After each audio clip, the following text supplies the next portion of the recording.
Hello friends, good evening to all of you. मैं अभिषेक आप सभी दोस्तों का आपके अपने यूट्यूब चैनल कर्म योद्धा में हार्दिक हार्दिक स्वागत करता हूं। सो फ्रेंड्स, कैसे आप लोग? फ्रेंड्स, जैसा कि आप सभी जानते हैं, हम अपने यूपी ट्रिपल एससी पेट 2023 की 11th क्लास मॉडर्न हिस्ट्री के कर चुके हैं और हम अपनी यूपी ट्रिपल एससी पेट के बूस्ट तैयारी को और बूस्ट कर रहे हैं। फ्रेंड्स, जैसा कि आप सभी जानते हैं, अगर आपने मेरा दिन वाला वीडियो देखा होगा तो मैंने आप लोगों के लिए 20 क्वेश्चन का एक प्रैक्टिस सेट बनाया था। जो मैंने अभी तक पढ़ाया था उसका मैंने प्रैक्टिस सेट आप लोगों को आज कराया और मैंने अपलोड कर दिया है। फ्रेंड्स, आपको प्रैक्टिस सेट कैसा लगा है प्लीज आप लोग कमेंट सेक्शन में कमेंट करके बताइएगा कि आपको प्रैक्टिस सेट कैसा लगा और क्या मैं इसी तरह के और प्रैक्टिस सेट आपके लिए लाऊं। अगर आप कहते हैं यस तो 100% कि मैं आप लोगों के लिए प्रैक्टिस सेट लाऊंगा। ठीक है फ्रेंड्स, क्लास के बाद में मैं कुछ और इंपॉर्टेंट अनाउंसमेंट करने वाला हूं तब तक के लिए, लेकिन अभी क्लास शुरू करते हैं। तो फ्रेंड्स, जैसा कि हमने अपनी प्रीवियस क्लास में पढ़ा था, तो हमने अपने प्रीवियस क्लास में हमने क्या पढ़ा था बेटा? किसान खेड़ा आंदोलन। लास्ट जो हमने पढ़ा था वो क्या पढ़ा था? किसान खेड़ा आंदोलन के बारे में पढ़ा था। ठीक है बेटा, सबसे पहले गांधी जी क्या करते हैं? सबसे पहले गांधी जी चंपारण करते हैं। चंपारण आंदोलन से आते हैं तिनकठिया व्यवस्था के विरुद्ध 1917 में। उसके बाद 1918 में अहमदाबाद मिल मजदूर आंदोलन करते हैं। फिर चले आते हैं क्या गांधी जी करने के लिए?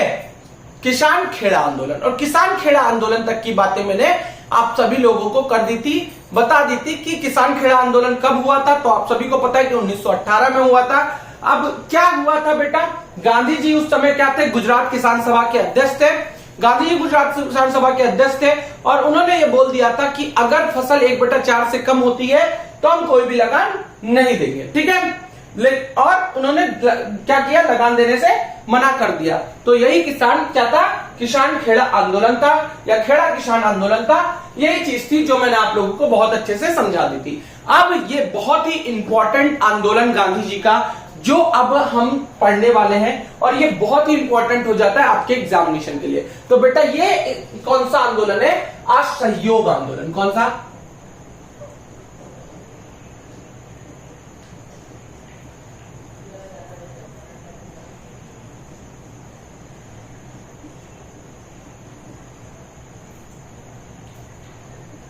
बहुत बड़ा आंदोलन था, बहुत ही बड़ा आंदोलन था। अगर ये आंदोलन केवल 10 सालों तक या 5 सालों तक चल जाता तो अंग्रेजों की खटिया खड़ी हो जाती। अंग्रेज पूरी तरीके से बेटा क्या हो जाते हैं? पूरी तरीके से अंग्रेजों की नींव हिल जाती। लेकिन कुछ कारणवश ये किसान क्या असहयोग आंदोलन नहीं हो पाया। बेटा 1 अगस्त 1920 को क्या करते? गांधी जी घोषणा करते किसकी? असहयोग आंदोलन की। तो घोषणा कब करते हैं बेटा? 1 अगस्त 1920 को।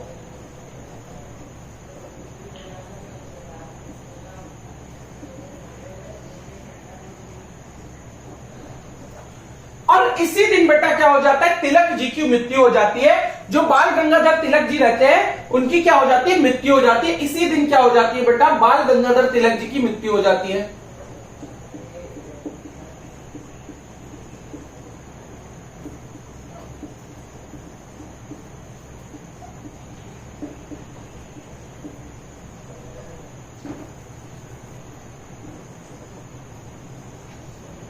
और क्या होता है बेटा? तिलक फंड की स्थापना होती है। किस फंड की?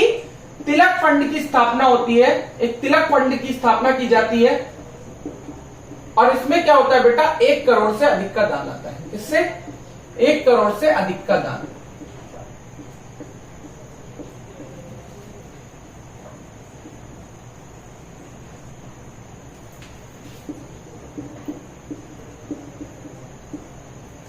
अब आप सबको पता है कि इस समय कांग्रेस में क्या चल रहा था। तो बेटा आप सबको पता है अगस्त फिर सितंबर 1920 में ही कांग्रेस का विशेष अधिवेशन होता है।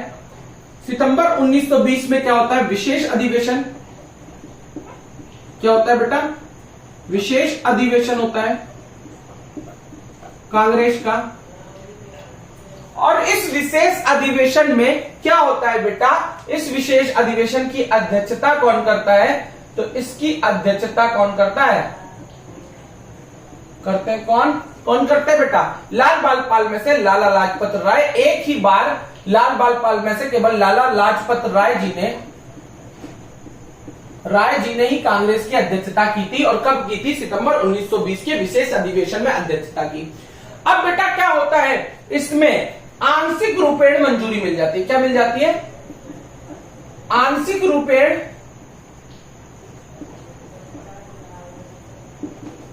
मंजूरी मिल जाती है, या प्रस्ताव को कहे तो पास कर दिया जाता है। आंशिक रूपेण मंजूरी मिल जाती है किसको? असहयोग आंदोलन को।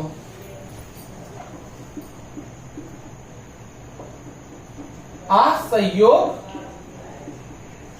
आंदोलन को, ठीक है बेटा। इसमें भी एक दो लोग विरोधी होते हैं। एनजी रंगा जी इसका क्या करते हैं? असहयोग आंदोलन का विरोध करते हैं, ठीक है बेटा। एनजी रंगा जी क्या करते हैं? इसका विरोध करते हैं। चलो वो बात मैं आप लोगों को बताऊंगा, ठीक है। यहां तक की बात आप लोगों की समझ में आ रही होगी बहुत ही अच्छे से। सितंबर विशेष अधिवेशन, और यह अधिवेशन होता कहां है तो वो भी आप लोगों को मैं बता दूं कि यह अधिवेशन कलकत्ता में होता है। कहां? कलकत्ता में। सितंबर 1920 में विशेष अधिवेशन, अध्यक्षता लाला लाजपत राय जी करते हैं। यह अधिवेशन कलकत्ता में होता है और आंशिक रूपेण मंजूरी मिल जाती है किसको बेटा? असहयोग आंदोलन, ठीक है। यहां तक की बात आई थिंक क्लियर है बेटा। आप सबको पता होना चाहिए ये भारत का प्रथम राष्ट्रीय आंदोलन था। मतलब इतने स्तर पे, इतने बड़े स्तर का ये पहला आंदोलन था, भारत का प्रथम राष्ट्रीय, पूरे राष्ट्र के लिए था। यह आंदोलन किसी एक समुदाय के लिए नहीं था। ये क्या था? राष्ट्रीय आंदोलन था। जैसे कि चंपारण के किसानों के लिए था, तिनकठिया व्यवस्था के विरुद्ध। अहमदाबाद मिल मजदूर आंदोलन जो था वो अहमदाबाद मिल मजदूरों के लिए था। और उसी तरह से आप देखें तो किसान खेड़ा आंदोलन गुजरात के किसानों के लिए था। लेकिन असहयोग आंदोलन एक बहुत बड़ा आंदोलन था। यह भारत का प्रथम राष्ट्रीय आंदोलन था। भारत में होने वाला इतने बड़े स्तर पे यह पहला राष्ट्रीय आंदोलन था। तो भारत का प्रथम राष्ट्रीय आंदोलन कौन था? तो इसका आंसर आपको मिलेगा असहयोग आंदोलन, ठीक है।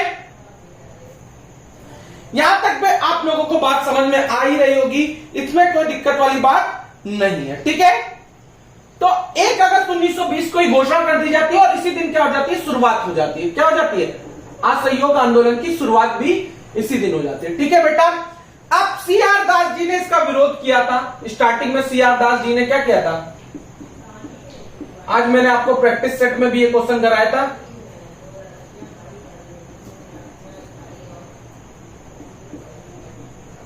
इसका विरोध किया,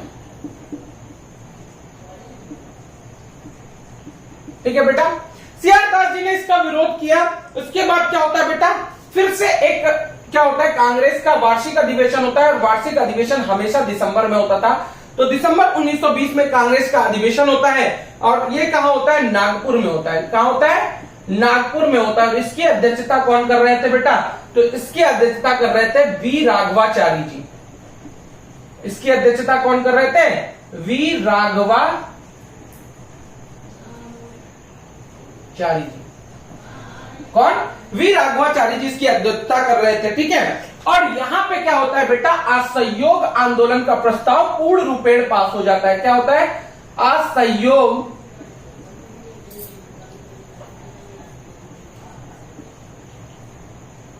आंदोलन का प्रस्ताव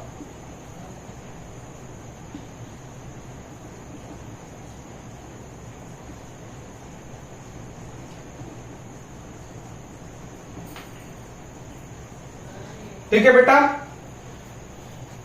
चलो मैं आप लोगों को कुछ बातें अभी समझा देता हूं, फिर इसके आगे पढ़ेंगे, ठीक है बेटा।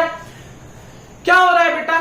किसान खेड़ा आंदोलन से गांधी जी आते हैं। 1 अगस्त 1920 को यह घोषणा करते हैं कि हम असहयोग आंदोलन करने जा रहे हैं। भारत का प्रथम राष्ट्रीय आंदोलन की घोषणा कर देते हैं। गांधी जी कहते हैं कि हम अंग्रेजों का किसी भी चीज में सहयोग नहीं करेंगे, हर चीज में उनका क्या करेंगे? असहयोग करेंगे। इसलिए वो एक बहुत बड़ा असहयोग आंदोलन की स्थापना क्या कर देते हैं? घोषणा कर देते हैं। और 1 अगस्त 1920 से ही असहयोग आंदोलन की शुरुआत कर देते हैं। किसी क्या बहुत ही खराब दिन भी कह सकते हैं कि कुछ अच्छा भी और कुछ खराब भी, क्योंकि उसी दिन क्या होता है? उसी दिन बाल गंगाधर तिलक जी की मृत्यु हो जाती है। उसी दिन 1 अगस्त 1920 को बाल गंगाधर तिलक जी की मृत्यु हो जाती है। और क्या होती है? तिलक फंड की स्थापना होती है और 1 करोड़ से अधिक का दान होता है। उसमें क्या होता है? 1 करोड़ से अधिक का दान होता है। अब बेटा आ जाता है सितंबर 1920, और सितंबर 1920 में कांग्रेस का क्या होता है बेटा? विशेष अधिवेशन होता है। वैसे तो हमेशा आप लोगों को पता है कि कांग्रेस का अधिवेशन हमेशा दिसंबर में होता था, वार्षिक अधिवेशन हमेशा दिसंबर में होता था, लेकिन इस बार कांग्रेस का विशेष अधिवेशन होता है असहयोग आंदोलन के लिए बात करने पर। इसलिए क्या होता है? एक विशेष अधिवेशन बुलाया जाता है सितंबर 1920 में। यह अधिवेशन कलकत्ता में होता है और इसकी अध्यक्षता कर रहे होते हैं लाल बाल पाल में से केवल एक ही लोग थे, लाला लाजपत राय जी, जिनको अध्यक्षता करने का मौका मिला। वो भी कब? सितंबर 1920 के कलकत्ता के विशेष अधिवेशन में लाला लाजपत राय जी को अध्यक्षता करने का मौका मिलता है। ठीक है, तो क्या होता है बेटा? असहयोग आंदोलन के प्रस्ताव को गांधी जी सबके सामने रखते हैं, लेकिन क्या होता है? असहयोग आंदोलन का जो प्रस्ताव है वो आंशिक रूप में पास होता है। कुछ लोगों की नाराजगी बनी रहती है, जैसे कि सबसे ज्यादा बढ़ चढ़कर असहयोग आंदोलन का जो विरोध किया वो सियार दास जी ने किया। ठीक है बेटा, फिर दिसंबर 1920 में कांग्रेस का वार्षिक अधिवेशन आता है और यह अधिवेशन होता है नागपुर में, और इसकी अध्यक्षता कर रहे थे वी राघवाचारी जी। वी राघवाचारी जी कर रहे थे, और यहां पे असहयोग आंदोलन का जो प्रस्ताव था वो पूर्ण रूपेण पास हो जाता है। बेटा अभी तक जो आंदोलन हो रहे थे वो किसी एक कैटेगराइज था, एक सोसाइटी से या एक किसी किसान मजदूरों से या एक जगह के लोगों से क्या था? रिलेटेड था। लेकिन असहयोग आंदोलन भारत का प्रथम राष्ट्रीय आंदोलन था। यह बात आप लोग बहुत अच्छे से याद रखिएगा कि भारत का प्रथम राष्ट्रीय आंदोलन कौन था? तो प्रथम राष्ट्रीय आंदोलन भारत का कौन सा था? वो था असहयोग आंदोलन। ये बात याद रखिएगा। ठीक है बेटा, क्लियर है यहां तक की बातें? आई थिंक कि यहां तक आप लोगों को सब समझ में आ रहा होगा फ्रेंड्स। चलिए आगे बढ़ जाते हैं।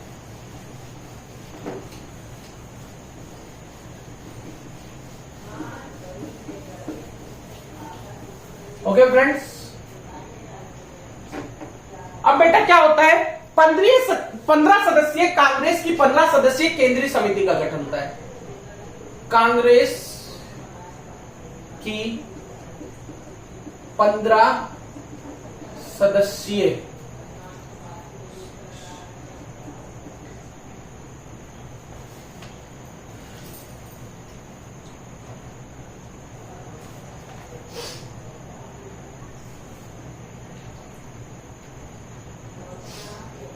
केंद्रीय कांग्रेस की 15 सदस्यीय केंद्रीय संसदीय समिति का गठन।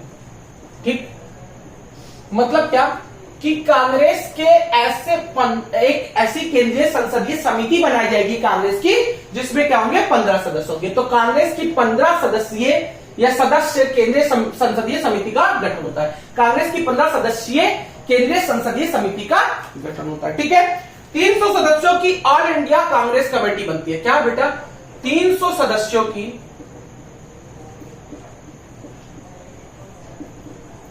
ऑल इंडिया कांग्रेस कमेटी का गठन। क्या? 300 सदस्यों की ऑल इंडिया कांग्रेस कमेटी का क्या होता है बेटा?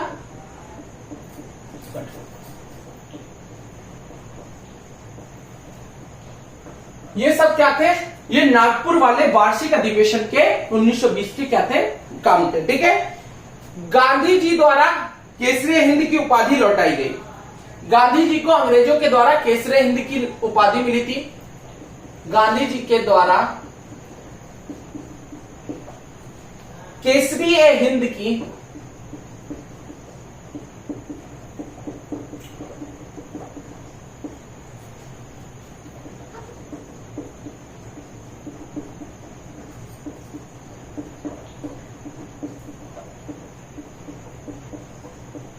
तो याद रखिएगा बेटा ये बात कि गांधी जी द्वारा केसरी हिंद की उपाधि कब लौटाई गई? तो गांधी जी द्वारा केसरी हिंद की उपाधि असहयोग आंदोलन के दौरान लौटाई गई थी, क्योंकि बेटा जलियांवाला बाग हत्याकांड के समय बहुत से लोगों ने क्या किया था? अपनी उपाधियों को त्याग दिया था। जैसे रविन्द्रनाथ टैगोर जी, शंकर नायर जी, बहुत से लोग थे जिन्होंने अपनी उपाधियों को त्यागा था, लेकिन गांधी जी ने उस समय अपनी उपाधि को नहीं त्यागा था। जो महात्मा गांधी जी थे उन्होंने अपनी उपाधि को तब कब त्यागा? तो महात्मा गांधी जी ने असहयोग आंदोलन के समय केसरी हिंद की उपाधि को त्यागा था। ठीक है बेटा, समझ में आना चाहिए, ये बात आपको याद होनी चाहिए कि क्या महात्मा गांधी ने केसरी हिंद की उपाधि लौटाई कब थी, तो असहयोग आंदोलन के दौरान लौटाई थी। ठीक है बेटा, यहां तक की बातें आप लोगों को समझ में आ रही होगी। जमनलाल बजाज ने भी क्या किया इसी समय, जमनलाल बजाज नाम के व्यक्ति थे, जमनालाल नाम था, जमनालाल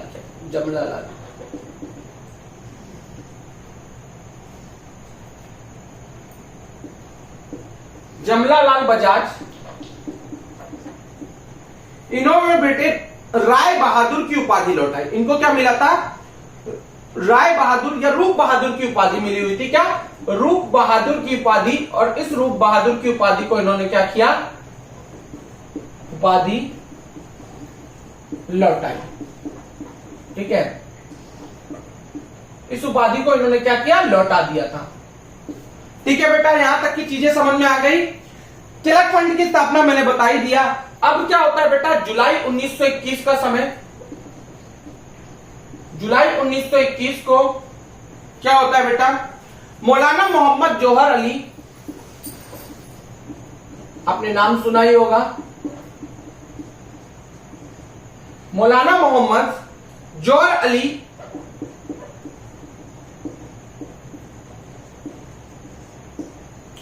कराची में एक भाषण देते हैं। क्या देते हैं, कराची में एक भाषण आता है इनका,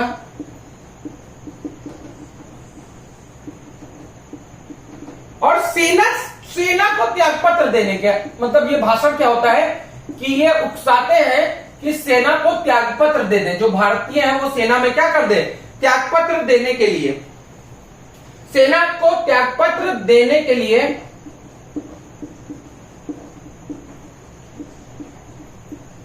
उकसाने के आरोप में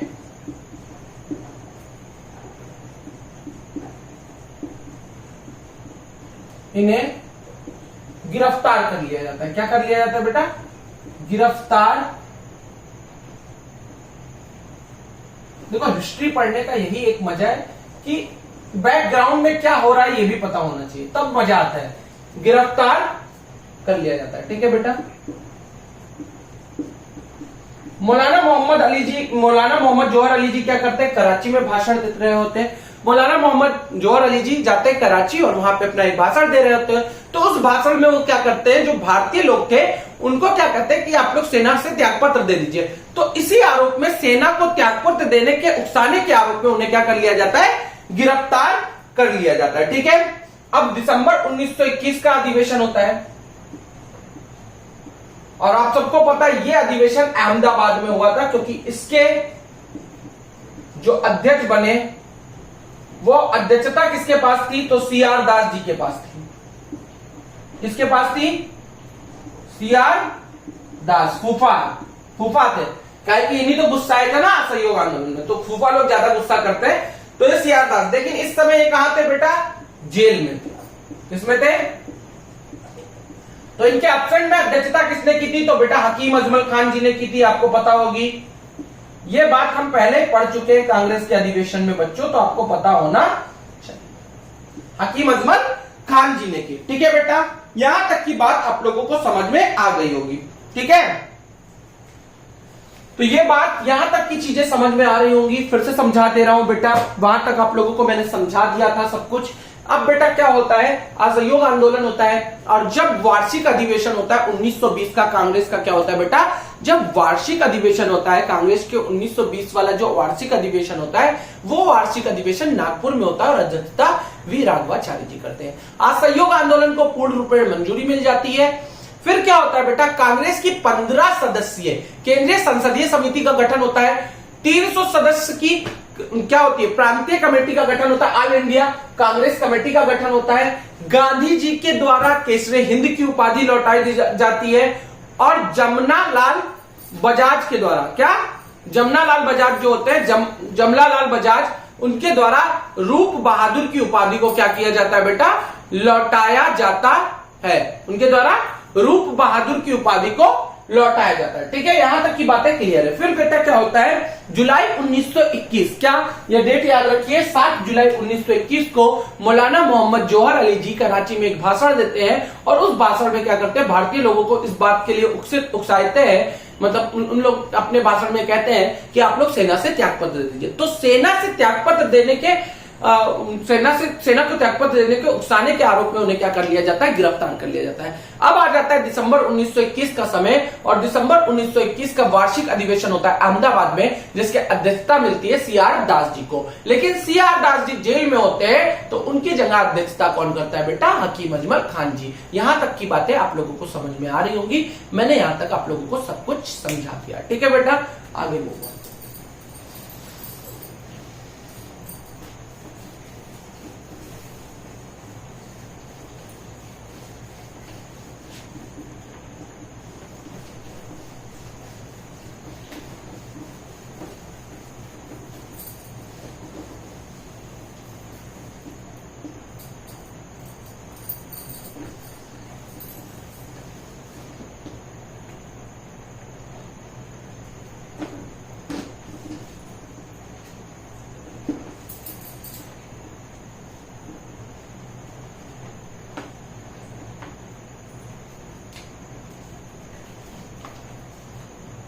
ठीक है बेटा, अब बेटा क्या हो जाता है, 1 फरवरी 1922 का दिन गांधी जी क्या कहते हैं, गांधी जी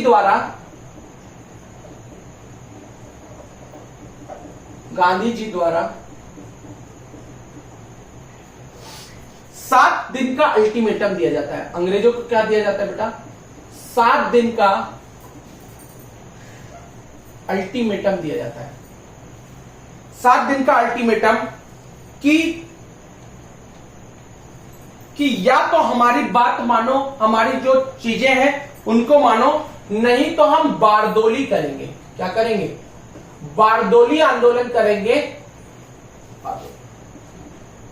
गुजरात।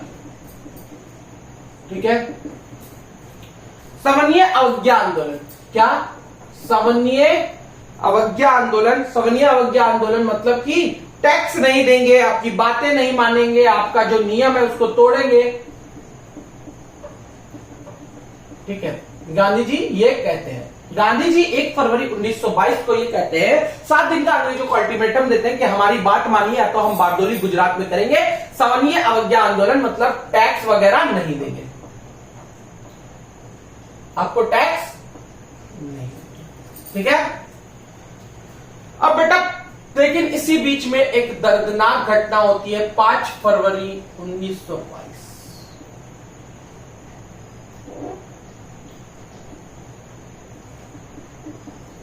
5 फरवरी 1922 को चौरी चौरा हत्याकांड होता है। कौन सा हत्याकांड, चौरी चौरा हत्याकांड। बेटा गोरखपुर में एक जगह पड़ती है चौरी चौरा। चौरी वैसे गोंडा के आसपास भी पड़ता है, कन्हैयागंज के आसपास, लेकिन उसे मत समझिएगा, चौरी चौरा हत्याकांड होता है। ठीक है, कहां पे, गोरखपुर में। ठीक है, गोरखपुर उत्तर प्रदेश में पड़ता है।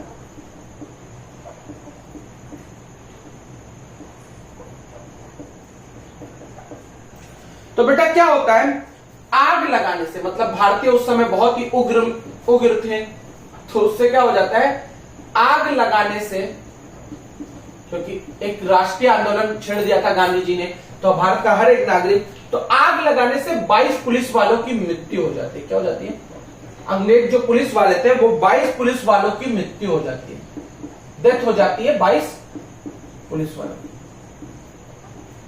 ठीक है बेटा, ये बात समझ में आ रही है। तो इससे क्या होता है, गांधी जी घबरा जाते हैं और गांधी जी सोचते हैं कि हिंसा और न बढ़ जाए, हिंसा और ना बढ़े।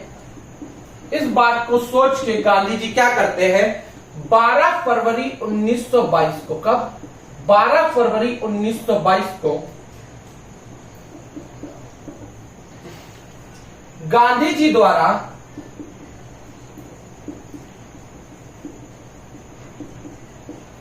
असहयोग आंदोलन वापस ले लिया जाता है। क्या, असहयोग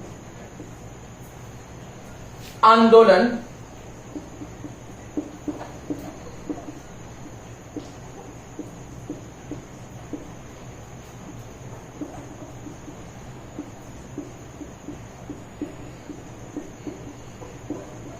क्या कर दिया जाता है? असहयोग आंदोलन वापस ले लिया जाता है। बेटा इस बात से सब बहुत परेशान होते हैं और सुभाष चंद्र बोस जी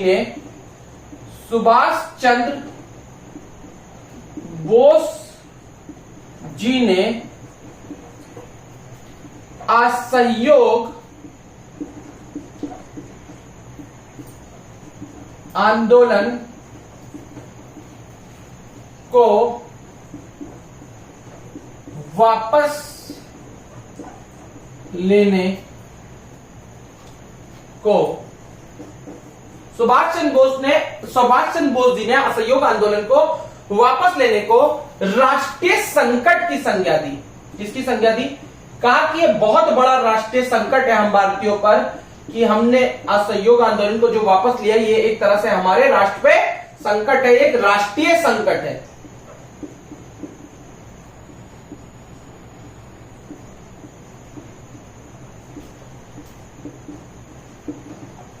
इस तरह से बेटा क्या हो जाता है? असहयोग आंदोलन समाप्त हो जाता है। ठीक है बेटा, तो आई थिंक कि आप लोगों को यहां तक की बात क्या होती है समझ में आती है।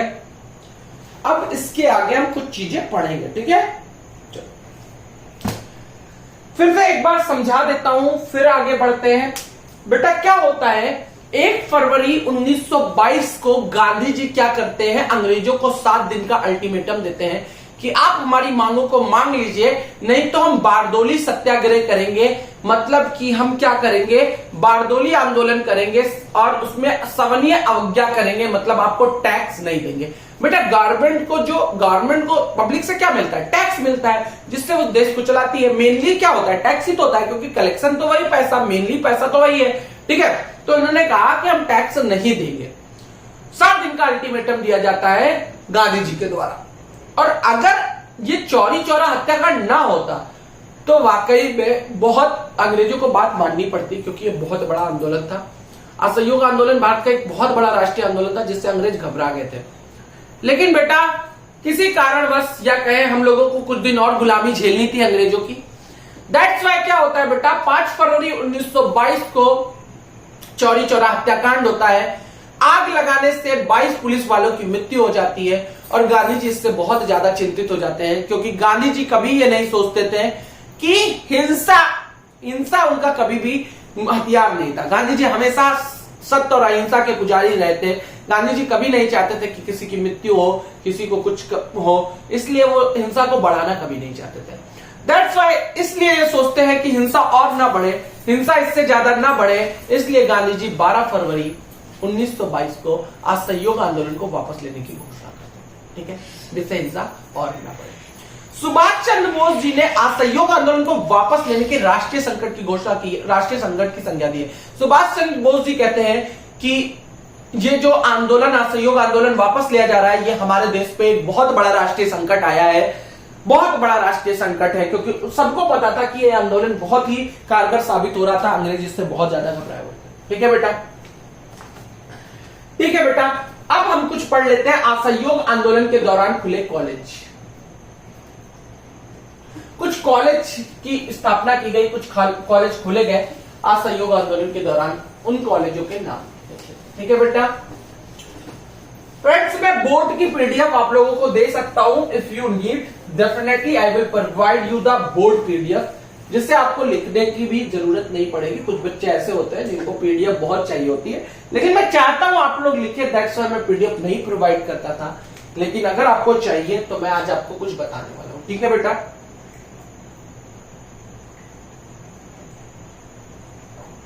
ठीक,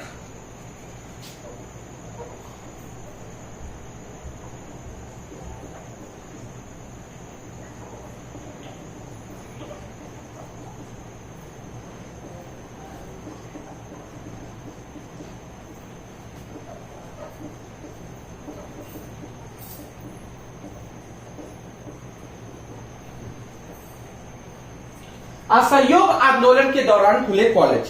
तो बेटा गुजरात विद्यापीठ खुलता है, कौन सा? गुजरात विद्यापीठ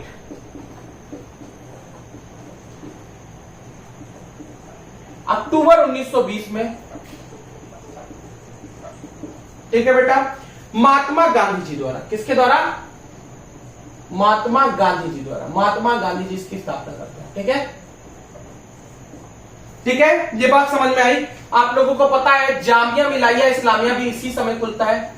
जामिया मिलाइया इस्लामिया, जामिया मिलाइया इस्लामिया, ये भी अक्टूबर 1920 में।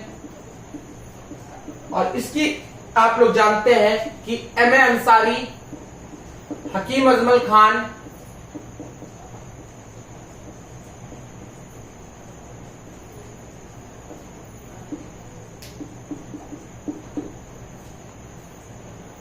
ठीक है, जी ने की थी। ठीक है, आप लोगों को यह बात बहुत अच्छे से पता है। तीसरा खुलता है बेटा काशी विद्यापीठ। क्या? काशी विद्यापीठ। ठीक है, 1921 में। ठीक है, भगवान दास और शिव प्रसाद के द्वारा। किसके?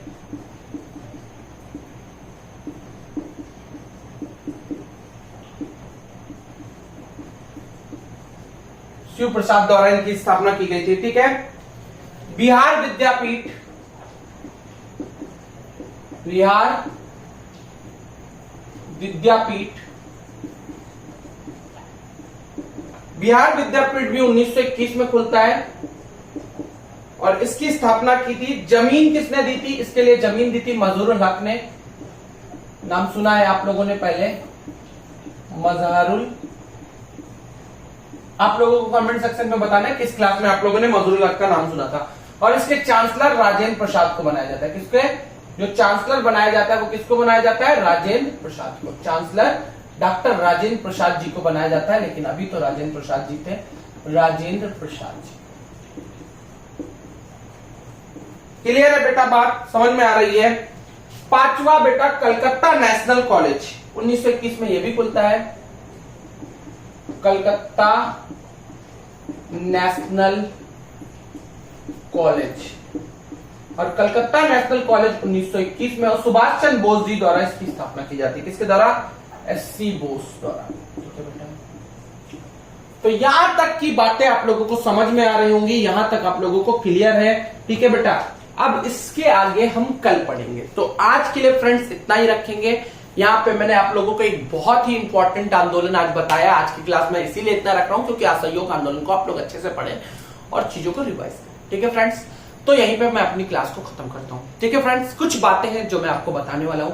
फ्रेंड्स, कुछ ऐसे भी बच्चे हैं जिनको प्लेटफॉर्म्स नहीं मिल पाते हैं, जैसे कि फॉर एग्जांपल सैनिक स्कूल, नवोदय विद्यालय और सेंट्रल हिंदू स्कूल में एंट्रेंस एग्जाम आने वाले हैं। तो हमारे जो बच्चे हैं, क्या 5th टू लेके 9th तक के, वो बच्चे एंट्रेंस देते हैं अलग अलग कैटेगरी में। 9th वाले 10th के, मतलब 8th वाले 9th के लिए देते हैं और 5th वाले 6th के लिए देते हैं। उनको कोई भी ऐसा प्लेटफॉर्म नहीं मिलता है जो एक रेगुलर तैयारी कराए उनको, कि जिससे वहां पे सारे बच्चे एक पूरा कंटेंट एक बार पढ़ाए और उस कंटेंट सिलेबस कंप्लीट कराए और प्लस प्लस मॉक टेस्ट लगवाए और सारी चीजें कराए।